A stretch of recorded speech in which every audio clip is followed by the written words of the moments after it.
Brasileiro, rodada desta quinta-feira, 37ª do Brasileirão. Empate 2-2 jogo, que não acabava, hein, Gustavo Zupac?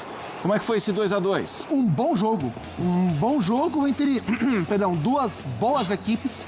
Duas equipes que são equivalentes, né? Quando você olha o potencial técnico das equipes, elas, para mim, são equivalentes. O Cruzeiro teve uma temporada melhor, funcionou melhor como time ao longo do campeonato, mas o que a gente viu hoje foi um jogo de duas equipes agressivas, duas equipes verticais, né? Duas equipes que não ficam penteando a bola para um lado e para o outro.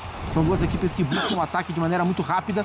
E a gente viu um jogo equilibrado nesse sentido, que de fato, pela narrativa do jogo, parecia que encaminharia a vitória do Cruzeiro. Mas o Botafogo não desistiu e foi atrás, né? Descontou depois do 2-0. A gente está vendo ainda o primeiro gol do Cruzeiro, a gente viu ali. Mas depois do 2-0, o Botafogo teve força para buscar o empate no final, com o pênalti marcado. É um jogo que tira o Cruzeiro da briga pelo vice-campeonato, né? O Palmeiras é o vice-campeão brasileiro. Para o Botafogo, mantém viva a chance de uma vaga direta à Libertadores. Mas bom jogo, gostei do que vi no Mineirão.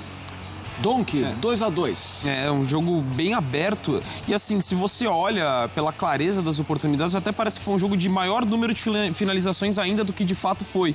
Justamente por essa característica, né? De um jogo de lá e cá, o Cássio fazendo grandes defesas, o Cruzeiro indo melhor no começo, explorando bem o lado esquerdo. E criando diversas situações até um pouco melhor na primeira etapa. Então foi um jogo muito agitado. No final é agitado também pelas intervenções do VAR, né? Para a questão de penalidade, expulsão do David Ricardo. E um empate que acaba com essa esperança ali do Cruzeiro de ser uma tentativa de ser vice-campeão, mas também não tem tanta influência, já que é um Cruzeiro que certamente na última rodada vai estar olhando mais para a Copa do Brasil. Bom pro Santos, que ainda que vai enfrentar um Cruzeiro já provavelmente muito modificado, agora nem a esperança de vice-campeonato tem. O Cruzeiro entra basicamente para cumprir tabela. De qualquer forma, é um campeonato que termina na terceira colocação, de um trabalho muito bem feito pelo Leonardo Jardim. Lembrando que o Cruzeiro não termina entre os 3 primeiros desde que foi campeão em 2014. E a gente lembra o que rolou de 14 a 25. Então, o in-between é importante. Exatamente. Então você voltar nisso. E com uma campanha merecida, né? De um time muito sólido. O reta final só que acabou marcado por muitos empates, né? Acho que isso também acabou comprometendo qualquer tipo de esperança numa luta pelo título. O Cruzeiro, nesse momento, não perde desde o final de setembro, mas dos últimos 12 jogos em que ele está invicto, foram 4 vitórias e 8 empates. Então, acho que isso acabou determinando muito essa situação de não lutar pelo título. Mas, assim, o Leonardo Jardim o tempo todo falava que a briga era para a Libertadores, cumpriu isso e o brasileiro do Cruzeiro foi excelente. E ainda tem a possibilidade de título na Copa do Brasil. Gustavo Zupac, vamos lá, focando primeiro no Cruzeiro para trazer o Botafogo, porque eu tava olhando e é engraçado, né? O Botafogo, a gente olha por tudo que foi os mandos e desmandos e tal, você imagina um ano tenebroso.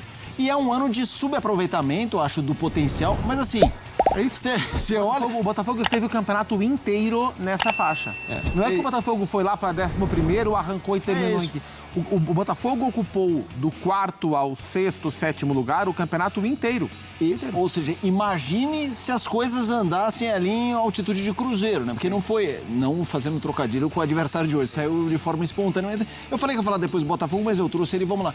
Então, o que imaginar de 26, considerando o Ancelotti mais tempo, esse elenco talvez reforçado, ou não dá para imaginar? Não dá para imaginar, porque não dá para saber o que vai ser não do Botafogo como clube, mas da disputa pelo controle da SAF.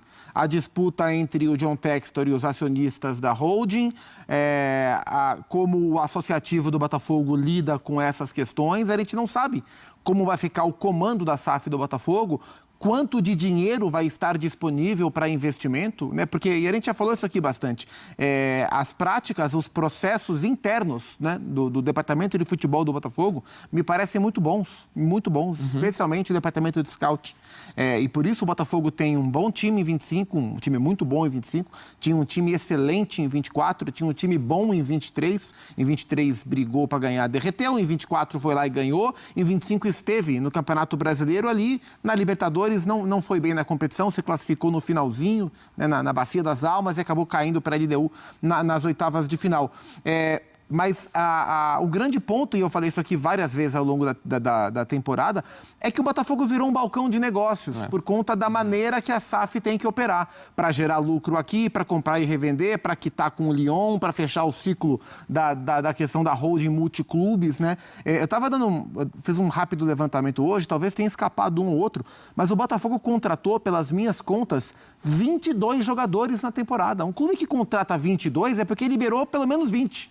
Então, assim, entra 22, sai 20. Essa média, você nunca tem um time pronto. Tá? As coisas estão sempre em construção. Então, eu não sei qual será a política de futebol do Botafogo para 26, em termos de ideia e em termos de investimento. Eu confio em quem trabalha lá. A questão é mais gerencial mesmo, né? E acho que essa é a dúvida que gera no torcedor. Porque o Botafogo tem um bom time, o Botafogo tem uma comissão técnica ainda engatinhando na carreira, né? Mas tem um bom time, tem um técnico já há alguns meses à frente do clube, que se as coisas forem estáveis, o Botafogo tem condições de melhorar para a sua temporada. Mas hoje fica essa indefinição pela questão gerencial da SAF. Eu quero que você fale também sobre o Botafogo. Assim, você não tem dúvida do potencial técnico do elenco do Botafogo. Acho que a grande questão, até o Zupac falava da questão a indefinição, isso... Mas mesmo que você tenha um John Textor que permanece, ainda assim é uma indefinição, porque esse perfil que ele... E ele abraçou publicamente isso, né? Até pela forma como começou a temporada, não, foco ali a partir de abril e tudo mais.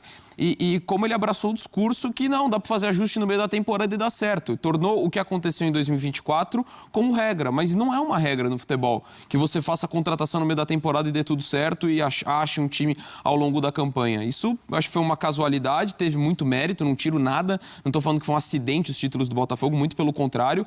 Mas você achar que esse tipo de planejamento é o modelo a ser seguido, não é muito por aí. E aí o Botafogo já teve todo o questionamento no começo do ano e por mais que você tenha contratado jogadores talentosos, jovens com grande potencial, a partir do momento que você tem mudanças tão drásticas ao longo da temporada, é muito complicado, do técnico que seja, você exigir que tenha resultados de forma imediata. Então, acho que talvez isso pode ser até um aprendizado para o próprio Textor de não tornar aquilo como regra, mas ainda assim é muito complicado, porque você ainda tem jogadores jovens de potencial que dentro desse perfil do Botafogo no último ano, é capaz de serem negociados, muito por conta do teto que eles podem atingir. Então, isso é uma grande dúvida do conhecimento das pessoas, como até o Zupa está falando, de mapear e contratar. O que o Botafogo fez é espetacular, assim, nos últimos anos. Eu não tenho dúvida da competência disso, não tenho dúvida da competência dos atletas. A minha preocupação é essa mudança excessiva, porque isso complica muito. Assim, você olha um exemplo, por exemplo, do Palmeiras está há tanto tempo, é muito por conta da continuidade. Mesmo as mudanças que vão acontecendo naturalmente no elenco, elas são gradativas, às vezes tem uma mudança um pouco maior, mas o trabalho permanece. Então, isso é o que me preocupa em relação ao Botafogo atingir o potencial que ele tem. O potencial, não tenho dúvida nenhuma, que é para lutar pelos títulos, ser uma das grandes forças do futebol brasileiro na próxima temporada. Só que esse nível de alternância acaba complicando. Vamos ouvir o técnico do Cruzeiro. Libertadores, e o Cruzeiro gostaria, né, de ficar na frente do Palmeiras, mas isso ficou distante com esse empate. Agora, Felipe, foi um jogo diferente, agitado para os dois lados, mas o Cruzeiro abre o 2-0 e levou o empate, o 2-2, num pênalti já nos acréscimos. O Botafogo, que já tomou tantas viradas, né, recentemente na história, foi em busca ali de um resultado, de um revés, estava perdendo por 2-0 fora de casa e conquista esse importante resultado, esse empate que deixa o Botafogo, é claro, com chances de ir para Libertadores de forma direta. E o Cruzeiro jogou hoje com o seu time titular, né? Então, tudo indica que no domingo contra o Santos, o Cruzeiro vai poupar para a final da Copa do Brasil, contra o Corinthians, semifinal contra o Corinthians, né? Então, tudo indica que o próximo jogo já não vai valer mais nada para o Cruzeiro. Cruzeiro, com a sua terceira colocação assegurada, não vai mais alcançar o Palmeiras. Então, podemos dizer agora aqui que o Palmeiras é o vice-campeão brasileiro oficialmente. E isso vai mudar muito o Campeonato Brasileiro, viu, Isa? Porque o Palmeiras já vai também para a última rodada sem ali chance de perder o segundo lugar. E o jogo é contra o Ceará, e o Ceará que luta contra o rebaixamento.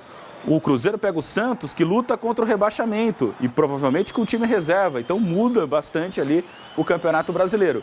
E o gol do Botafogo, o Alex Telles, praticamente nos acréscimos, né, de pênalti, para deixar tudo igual. 2-2.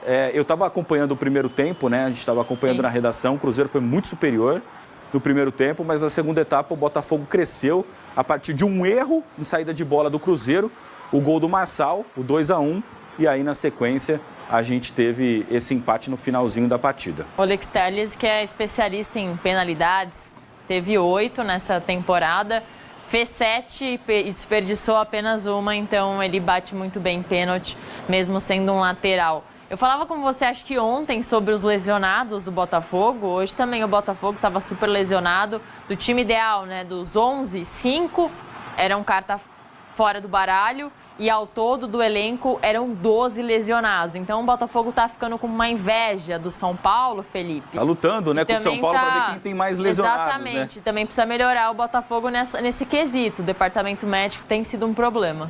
Olha, o Botafogo fez um campeonato ali seguro para conquistar a vaga na Libertadores da América. Durante o campeonato todo, o Botafogo flertou ali na parte de cima da tabela, né? Nunca lutou pelo título nesse ano, mas sempre esteve ali perto do G4, né? Pode não terminar no G4, deve não terminar no G4, inclusive, né? Mas, quem sabe, na quinta colocação para uma vaga direta na Libertadores da América, né? Mas o Botafogo foi seguro nessa temporada para conquistar o objetivo de ir para a Libertadores. Não dava para ser campeão brasileiro esse ano, porque o Botafogo perdeu os protagonistas. O Igor Jesus, o Luiz Henrique, o Almada, jogadores que saíram do Botafogo. Não repousa a altura, né? Vieram alguns jogadores que não conseguiram ali suprir as necessidades do Botafogo, porque esses caras que eu citei são jogadores extraordinários que estão fazendo a diferença, inclusive, na Europa. O Igor Jesus fez gol essa semana no Nottingham, o Luiz Henrique convocado para a seleção brasileira, e o Almada nem se fala, né? Deu certo no Atlético de Madrid. Então, perdeu 3 protagonistas, não conseguiu repor. O Botafogo passa por muitos momentos de dificuldade financeira, mesmo com a SAF, mesmo com o John Textor, que teve muitas dificuldades nos seus clubes, né? No Lyon, no Crystal Palace, que acabou vendendo, o Lyon acabou saindo ali da presidência, né? Então, é uma temporada boa do Botafogo. Não é excepcional como a temporada passada, mas é uma temporada legal. Boa, mas sem graça, né? Depois de uma temporada tão absurda no passado, tão especial, tão histórica. Mas você acha que o torcedor do Botafogo imaginava que nessa temporada o Botafogo ia repetir o feito do passado, né, do ano passado? Eu acho que não, né? Mas depois do Textor falar tanto que traria jogadores à altura, que investiria no time, que continuaria brigando por título, acho que no começo o torcedor se iludiu e depois viu que era isso mesmo, e para ficar contente com isso. O Caio Jorge saiu machucado, não sei o tamanho da gravidade, mas até o Fabrício Bruno correu para pedir a substituição e ele foi substituído. Agora a gente tem que ficar atento porque quarta-feira que vem, ou seja, menos de uma semana, para a primeira semifinal entre Cruzeiro e Corinthians, porque o jogo é em Belo Horizonte. Esse seria um grande desfalque. O principal jogador do Campeonato Brasileiro, o artilheiro do Campeonato Brasileiro é o Caio Jorge, né? E é o cara que faz a diferença no Cruzeiro. O Matheus Pereira, o Caio Jorge. E perdeu o Caio Jorge nessa altura do campeonato. O Cruzeiro, eu não vou falar que o Cruzeiro abandonou o Campeonato Brasileiro, a disputa pelo título, porque o Flamengo e o Palmeiras eram melhores. Total. Tá? Não foi isso que aconteceu. Diferente do Corinthians, que abandonou o Brasileiro para focar na Copa do Brasil, o Cruzeiro não fez isso. Mas o Cruzeiro tem a chance de ser campeão da Copa do Brasil. Agora, sem o Caio Jorge, essa chance diminui, na minha opinião. Você perde o seu principal jogador, a referência do ataque. Então, não quer dizer que ele não vai jogar, né? A gente vai esperar os exames, né? Ele acaba saindo machucado hoje, mas pode ser que não seja apenas uma pancada, né, Isa? Que não seja nada grave e que daqui uma semana ele esteja à disposição do técnico para a partida contra o Corinthians. Mas seria um prejuízo enorme para o Cruzeiro. A gente tem um lance também, já no final do jogo, nos acréscimos ali, que o David Ricardo vai forte em cima do Matheus Pereira e acaba sendo expulso. A gente vai ver, olha lá. Ele levantou muito o pé, né? Foi imprudente.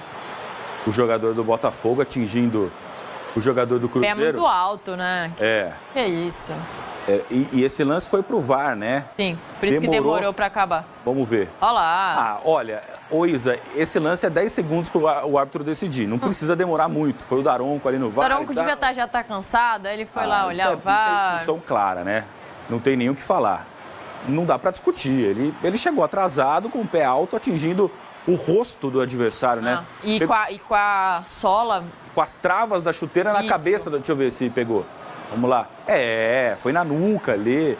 Desagradável. Perigosíssimo esse lance. E no fim do jogo, já nos acréscimos, nada ia mudar ali, uma bola quase na lateral, no fundo do gramado. Lamentável esse tipo de atitude. Ontem também o Piquerez fez uma entrada para expulsão, para vermelho. Você acha que é para vermelho do Piquerez ontem? Foi para muito vermelho, né? O Abel Ferreira não concordou, porque ele falou, mas contra o Flamengo não deram vermelho na Libertadores. Os 2 lances foram para vermelho, tá? O do Flamengo, do Pulgar, e ontem o do Piquerez. Um lance duríssimo, perigoso, que poderia ali machucar o seu, eu não vou falar rival, né? Mas o seu colega de trabalho, né? Jogador de futebol tem que tomar muito cuidado, né? A imprudência, foi sem querer. Sem querer dói, sem querer machuca e sem querer é falta. E sem querer também toma cartão vermelho, né, Isa? Exatamente isso. Vamos conferir o destaque desse duelo entre Cruzeiro e Botafogo? De acordo com os nossos parceiros, foi o Marçal, nota 8.2, 90 minutos, 1 gol, 1 grande chance criada, 5 cortes, 4 bolas recuperadas, 5 de 9 duelos ganhos, pênaltis sofridos 1. Marçal participou ativamente desse jogo. É um operário da bola, Felipe, eu posso dizer assim. Mas é um jogador que se doa, um jogador importante para o Botafogo. E mesmo nesse ano tão tumultuado, ele sempre esteve ali, jogando improvisado, jogando na dele. Não importa, ele sempre estava ali à disposição do Botafogo. No ano passado, no ano em que o Botafogo ganhou tudo, né? O Marçal foi nota 7,5. Nessa temporada, nota 6. Mas nota 6 não quer dizer que é um jogador ruim. É um jogador que é regular. O que ele pode entregar. Ele entrega ali o que é possível. No ano passado, ele foi muito mais do que o regular, né? Ele foi um bom jogador ali, não um craque, mas um jogador muito importante do Botafogo. E todo mundo funcionou bem, né, no ano passado. Agora, esse ano, cometeu alguns erros durante a temporada, mas é um jogador nota 6, um jogador útil. Então, o Marçal hoje o destaque da partida, fez um gol da partida, né? Mas eu gosto do Marçal. Também acho que ele é um bom cara de grupo também. Manteria Ancelotinho no comando do Botafogo pro ano que vem? Eu manteria. Eu acho que sim, sabe? O Botafogo errou na escolha do técnico, né? Quando saiu o Arthur Jorge e veio o Paiva, né? O patamar diminuiu, né? O Arthur Jorge é um técnico extraordinário. Sim. E aí teve muitas dificuldades. O Ancelotinho, o David Ancelotti, ele é inexperiente ainda como treinador, mas tem todo o conhecimento do seu pai do lado, auxiliando ele. Trabalhou no Real Madrid, trabalhou em tantos clubes junto com o pai. E eu acho que fez uma temporada regular, né? Uma nota 6,5, 7 para ele nessa temporada do Ancelotinho, do David Ancelotti.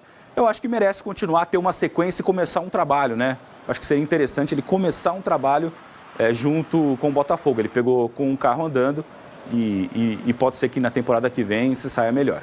Que o Botafogo aprenda de uma vez por todas a valorizar a pré-temporada, os estaduais, porque o ano não começa no meio do ano, John Textor, começa lá em janeiro. E vai ser importante todos os jogos, o máximo de experiência, o máximo de entrosamento, tudo é importante. Exatamente, né? Com certeza. O Botafogo que teve o título, depois teve a disputa do primeiro Mundial, aí férias, aí logo na sequência Campeonato Carioca, e aí foi emendando uma competição na outra e teve ainda o Super Mundial no meio do ano, né? Então foram muitas competições do Botafogo, o elenco diminuiu a qualidade e então era muito difícil para o Botafogo ser competitivo para disputar títulos nessa temporada, com a troca de elenco e principalmente com a troca de comando técnico.